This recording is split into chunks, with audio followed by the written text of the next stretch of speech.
Ooh, DJ J Red.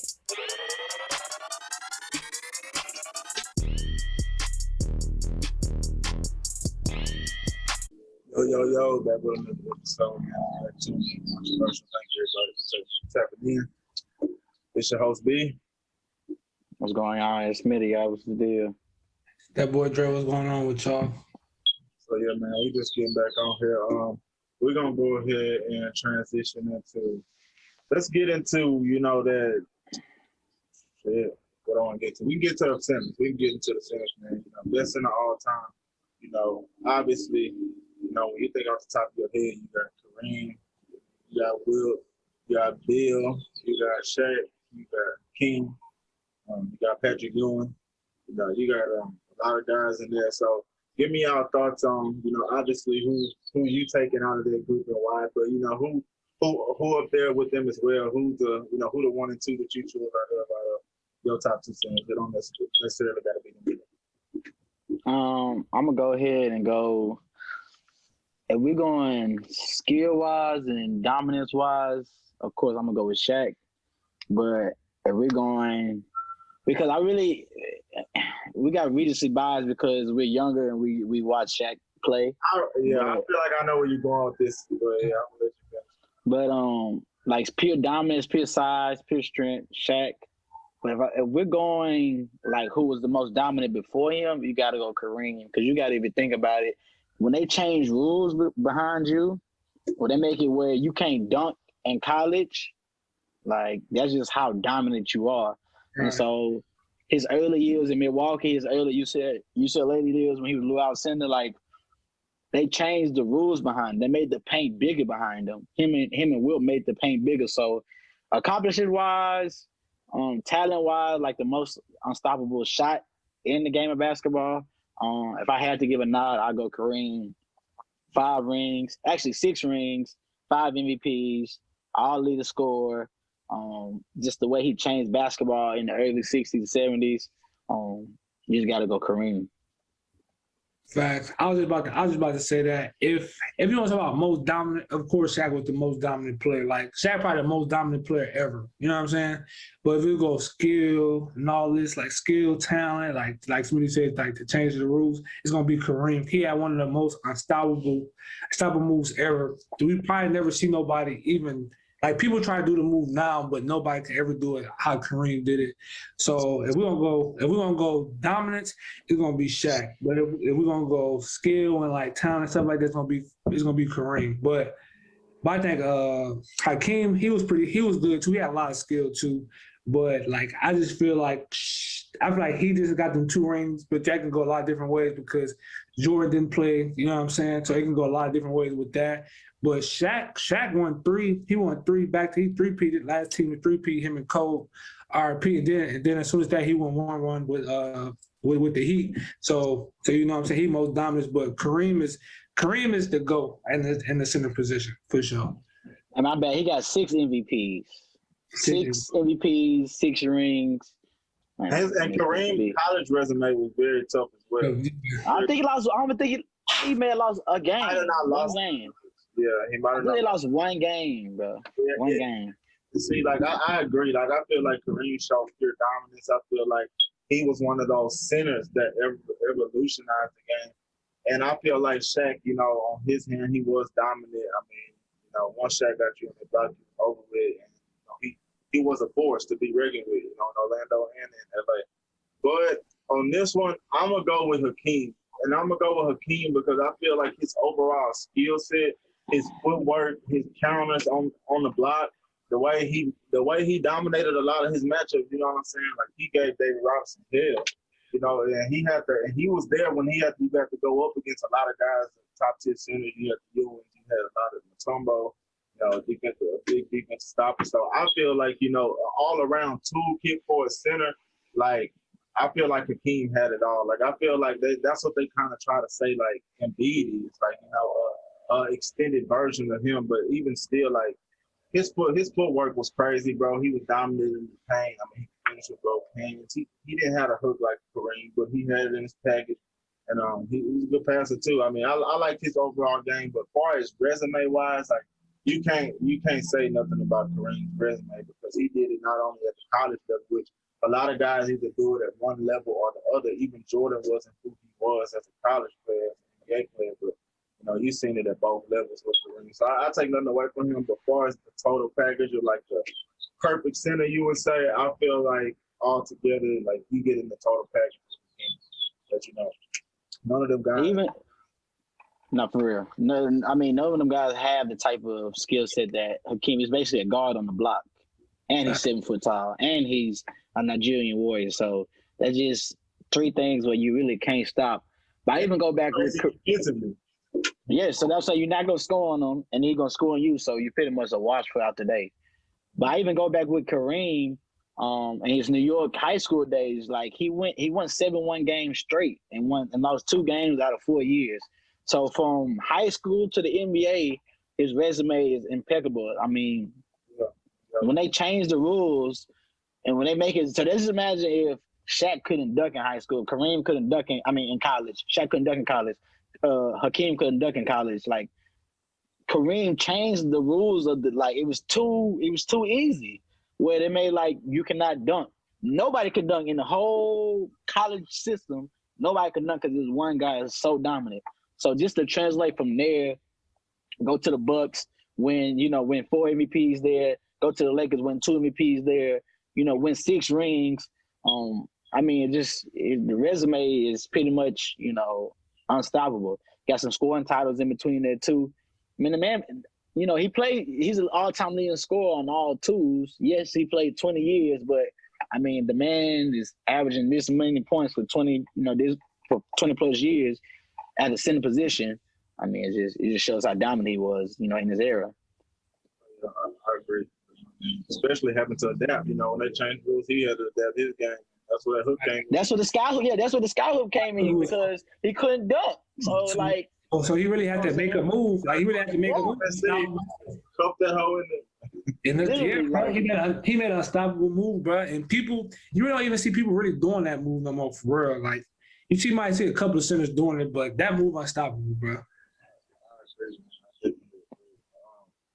Let's go ahead and throw it over to we can transition into that AI situation. So, he got AI. He went on a crazy run that year to get them to the finals. People talk about the way LeBron got that team to the finals, his first run, things of that nature. But you can argue that AI's role was even tougher because he had Larry Hughes at least. I don't even see a Larry Hughes type of guy on that roster with AI. But getting into the question, what do you feel like, how would AI be perceived all time and just as a point guard if he would have been able to get that series against a dominant LA team?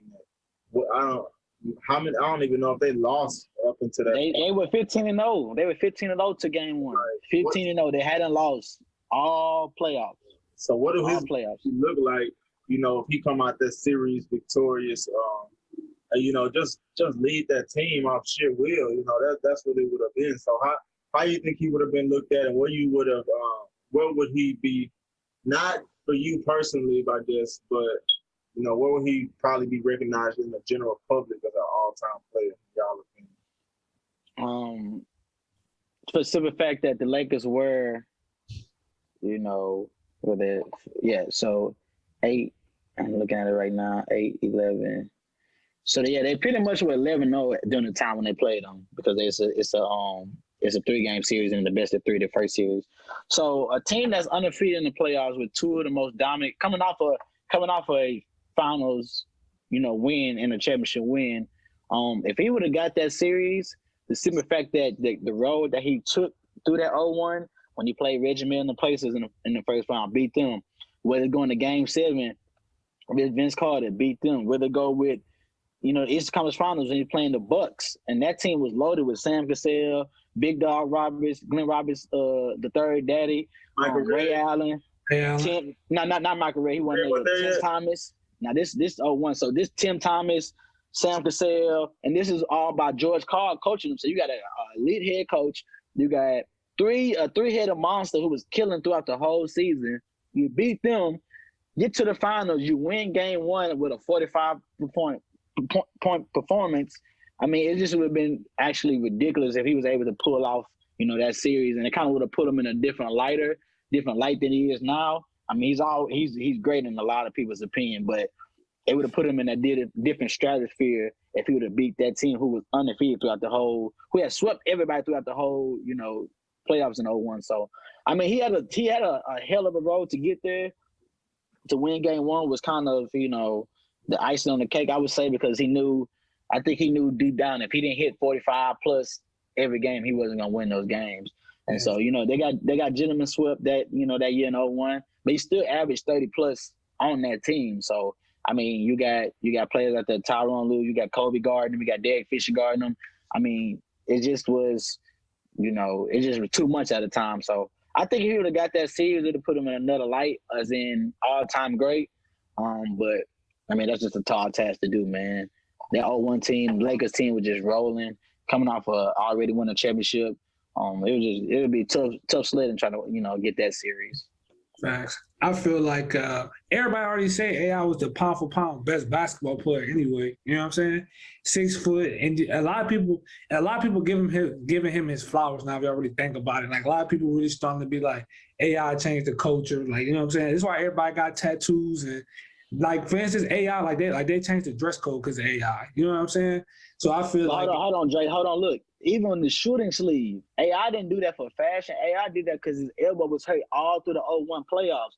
So he bring out the sleeve in the Eastern Conference Finals, and now it's a fashion trend. Like, players, that was for his elbow because he kept falling on his elbow. Like, just that type of shit is just how great the man was. He turned into a fashion statement. yeah, bro, like, you know what I'm saying? Like, he got one of the most iconic pictures, I think, ever when his mom was doing his braids, you know what I'm saying, in the game. You feel me? That's like a most iconic picture, you feel me? So it's a lot of things that AI did, you feel me? Like, he already won of, like, he in my top 10 all-time greatest players, you know what I'm saying? Because it's not too many people that could do what he did at that time, you feel me? Because if AI was in the league right now, he would definitely have a championship, especially how the rules is right now. You know what I'm saying? So I feel like, just like Smitty said, it's just a tall task. Like, Shaq and Kobe, bro, you can't beat them, especially by yourself. His second best player was Eric Snow and Mutombo, bro. Like, come on now, that shit's like, by Mutombo, he can't really score the ball. Eric Snow, a defensive stopper too. Like, you know what I'm saying? They really can't score the ball. So I just feel like AI, he won in my all-time greats just because off the simple fact of all the shit that he did. You feel me? So it's just a bad task for him. But if he'd have beat that series, bro, everybody would definitely say he like top 10 player ever. Like, you know what I'm saying? So that's just my opinion. Yeah, and to that point, like, I feel like, when you look at that series, like, Kobe and Shaq was really in their prime. I mean, Kobe was really getting coming to his own at that point. But like I said, they had lost at that point. So for him to get that game one, even then, I mean, he get credit for getting that game one because, like, it looked like they were going to sweep everybody. You know what I'm saying? So it's like, I feel like, that would have been just a tremendous tall task. And to kind of what Smitty saying, the road there, which, we're going to talk about in another episode, like, who had the toughest road to actually win the championship, because, like, some teams really got to go through mud to go win championships. So, that's an interesting topic we'll say for another day. But far as, him, I feel like he not only, that would have been like a remarkable championship, one of the hardest ever. It's kind of like, when you look at that team and that Mavs team that won a championship, like, them kind of teams that if they would, like, if Philly wins that championship, that's kind of the teams that's won the championship with the least talent. I don't see nobody having less talent than that in the championship. So I just feel like, with that being said, the unique thing about AI is that I feel like he would not only be in the top 10, but he would be like one of the only players in the considered top 10 all time with one ring. I think it would just hold that much weight. I mean, if you look at everybody that's consensus top 10, I mean, no order or anything like that, but you got Larry, you got Magic, you got Kareem, you got Shaq, you got Wade. I don't know about Wade, but you got Kobe, you got Duncan, Jordan. So yeah, I mean, all them guys got multiple rings. So, definitely I feel like he would have catapulted himself. I feel like he's top 20 right now. Top 20 all time, you know what I'm saying? But, it definitely was a tall task, but shit, they got that game on. It would have been interesting to see if they could have put something real stiff around AI. Nice real number 2 option. You know what I'm saying? And, somebody that can play off the ball, somebody on the wing, something like that. But the only thing is, back then, everybody was staying with their teams, though. You know what I'm saying? It's not like how it is nowadays. Like, you go join a team with somebody. Like, if AI could have got number 2 in his prime, brother, he would definitely won the championship. I don't know who he would have had or this, that, and the third. Number 2, he was in Denver. He was the number 2. He was old then. Yeah, he was old then. Talking about, like, it was old for sure. So yeah, that shit could sell. Yeah, man. So let's turn it over to best Olympic team. What y'all think? I mean, you got the dream team. I'll go ahead and pull some stuff up real quick. I'll give y'all some notable names. So on 92, you got. Actually, you ain't gotta tell me. I know all about it. Everybody know the dream team. So 96, you got Penny, Barkley, Grant Hill, Reggie Miller, O'Neal, Hakeem, GP, Scotty, David Robinson, and Stockton. Hey, Dream Team 2 is nice. Dream Team 2 is nasty. I don't think 2000 team is really all that at all. That looks like probably one of the lesser teams. But you got Jason Kidd, Allen Houston, KG, Carter, Ray Allen. I mean, they're not nothing to sneeze at, but it's just not like those other teams. But They were nasty, though. Yeah, they were nasty. In 04, you got Anthony, you got Carmelo, Boozer, Duncan, AI, LeBron, Richard Jefferson. Hey, they lost to Puerto Rico, Argentina. Yeah, Puerto Rico. It's Puerto Rico. They had what's the nigga? He played Jose Orea. No, they played. No, what was his name? It was somebody he played in the league. Carlos Orea. There you go. Carlos Arroyo? Yeah, Carlos Arroyo, yeah. Y'all boys know the pronunciation. But this you got the 2018, you got Melo, Boozer, Kobe, Dwight, LeBron, Jason Kidd, Chris Paul, Michael Redd, D. Will, D. Wade, and Carlos Boozer in 2008. So that's pretty heavy. And that 12 team better, I think. Yeah, and that's probably the team I'm gonna go with. You got Kobe, Melo, AD, KD, Harden, LeBron, CP, Russell, D. Will, K-Love, Iguodala. And in this last year, people really was kind of wanting to play and not in the not last, but 16. You got Harrison Barnes, Jimmy Butler, Cousins, DeRozan, KD, Paul George, Kyrie, Kyle Lowry, Klay Thompson. Hell, we won the gold then? Hell yeah. 16, yeah. But 16. So, let me know which teams y'all rocking with the most. I'm going to go with the 2012 team, but y'all can tell me why. Whatever y'all going with, I'll let y'all take it. Go ahead, Drake. You good. Go ahead. You always go first. Go ahead. We keep the routine. Nah, I'm going to go. It's hard to beat the first dream team because, 14 of them 15 guys are in the Hall of Fame? Only man that's not in the Hall of Fame is Christian Laettner. Right. So even though the NBA did do some bullshit and not put Isaiah Thomas on that team, I'm gonna go the first. Well, I'm gonna put them in order. I'm gonna go the first dream team. I'm gonna go the redemption team 2012 because there's too much firepower on that team. Dream Team 2 is nasty. Like nobody on either of these teams are holding Shaq. They got Sean Kemp. They got Hakeem. Like, that team is just as nasty, but just the hype of the first Dream Team kind of washed past that Dream Team 2. And Shaq should have been on the first Dream Team. That would probably put over everybody just over the top. But I'm going to go both Dream Teams, and I'm going to go Redemption Team, my top 3. I feel like everybody gonna have the same thing. I got the first Dream Team, then I'm gonna put the fucking 2012 team, then I'm gonna put the 1996 team. Yeah, 1996 team. But the motherfucking 2012 team was a monster though. Like I feel like everybody's like LeBron posted something on IG when Kobe was talking shit to him, and Kobe started talking shit to him, and I don't know if it's Spanish or not. I don't know. So if you know what I'm saying. I don't know what he was saying, but he was talking that shit to him in whatever language. Yeah, it was Spanish. It was Spanish. Okay, it was Scola. Yeah, it was Spanish. You know what I'm saying? And shit like that is a lost art in the game now. You know what I'm saying? Because people really don't talk shit no more. And then the first Dream Team, you know what I'm saying? It was a different thing. You know what I'm saying? Look at because everybody in the Hall of Fame like Smitty saying, but besides Leitner. Yeah, man. No, this Not lie. I'm putting a different team second, and then Dream Team 2 third. you put what team? Oh, okay. The 12. The Redemption 2012 team, bro. I respect the Dream Team, but that firepower, bro, like they got Melo, KD, LeBron, and Kobe, like real prime, like that's heavy, like. And then my bad. Then you had him in there. Then you had Kobe in his prime because I think Kobe just won a championship that year. Right? Hold on, which one? 08 or 12? Because 12 won his prime. No, I'm talking about 08. My bad. So go back. I'm talking about the most. So KD ain't on that team, ain't he? No, KD ain't on that team. I'm talking about the 12 team. Okay, Kobe at the back end of his prime. Kobe like maybe a year out, maybe back. 12, he prime over it. He wasn't in his prime 12. You got Melo, AD, KD, Harden, and LeBron. Like What year was that? That's 12.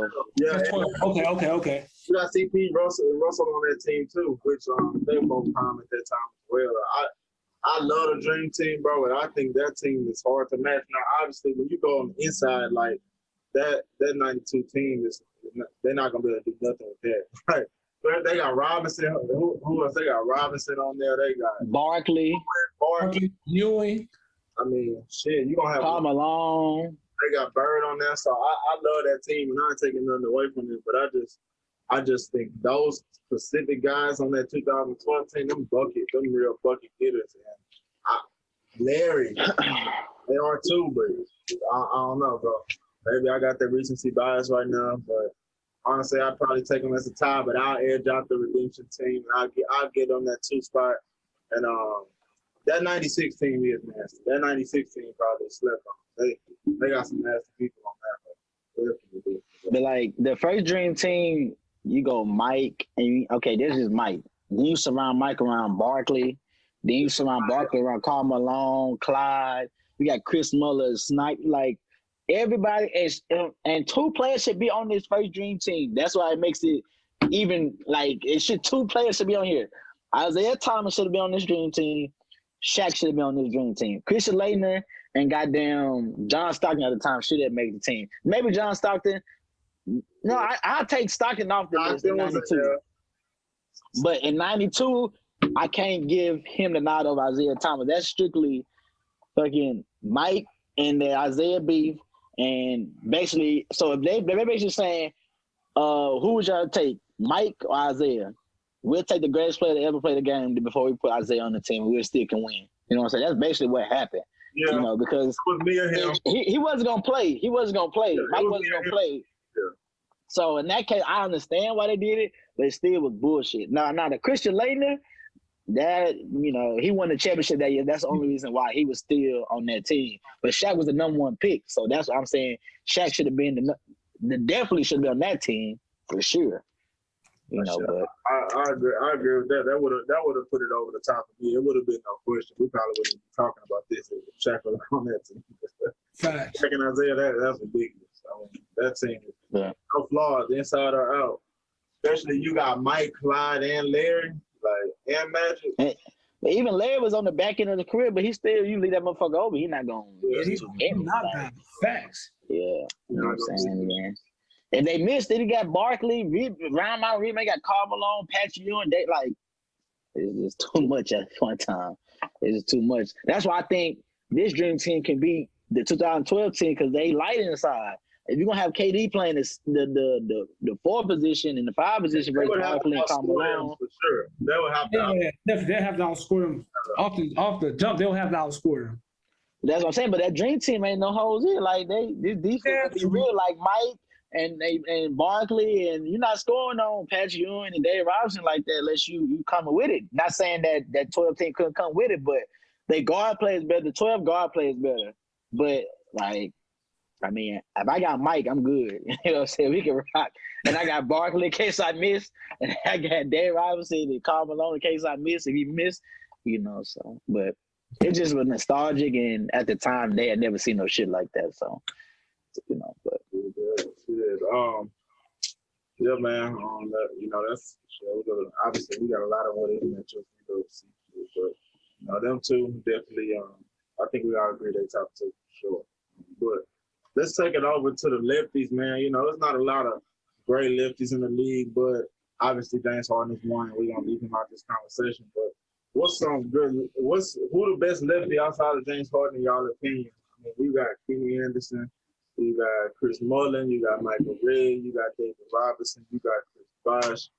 Oh shit, you got I forgot his name. Even Sabonis' dad was Sabonis. I think Sabonis' dad was a lefty too. Arvadis Sabonis. Yeah, I think he might have. I don't much remember. But shit, you got Ginobili. Can't forget about Ginobili. Nick Van Exel, Conley, C.J. Miles, Cuttino Mobley. Nick Van Exel. Yeah, That's another one. excellent. So I mean, you got a lot of names there. Me personally, I'm gonna take David Robinson. I feel like he was very dominant, especially. I mean, but he was dominant before Duncan got there. But when him and Duncan got there, like they was really a staple. So I really feel like he had a lot of games as well. He had a little extended range. He was Chris Bosh before Chris Bosh shit, but he was just more dominant paint wise, and he could finish more with both hands, and he was more effective down low. But I'll take David Robinson, probably Michael Redd, Nick Van Exel right up on his heels. Cuttino Mobley not shabby itself, but I'm gonna take David Robinson. I think I'll take Dave Robinson. I fuck with Ginobili, bro. Like I feel like people don't give Ginobili his just due, bro. Like Ginobili really changed the game on some When he was playing, everybody in San Antonio, boy, they be on Ginobili like he is, bro. Nah, but they get Ginobili don't get his just due just off the strip. But like if it was for Ginobili, no credit to Tony Parker in my opinion. Well, I can agree with that. I agree with that. But if it's my left-handed, bro, I wasn't Ginobili. I feel like Ginobili changed the game, bro. And he came off the guy for a second round pick. That's why everybody do the Euros and all that now, bro. So I'm gonna go Ginobili. I'm gonna go David Robinson just for the simple fact of the skill he had with the left hand, got an MVP. You know what I'm saying, in this league. They're able to even get a quadruple double in this league. He wasn't the first one to do it, but multiple times getting quadruple doubles. Ginobili is a close second. I like the style of Nick Van Exel. He kind of made lefties kind of cool and if you would say sexy with the basketball. So I would say those three for sure are my top. But if I need to get a nod, I'm gonna go David Robinson though. Shit, that boy is no shit. It's crazy because Harden just in a different fucking stratosphere from all them niggas. Like, you could not even put Harden next to them, man. Fact, bro. And tell niggas stop playing with Harden. Tell him he cashed out that girl $100,000 over. People just say anything on the internet nowadays, bro. Hey, man. People say anything on the internet.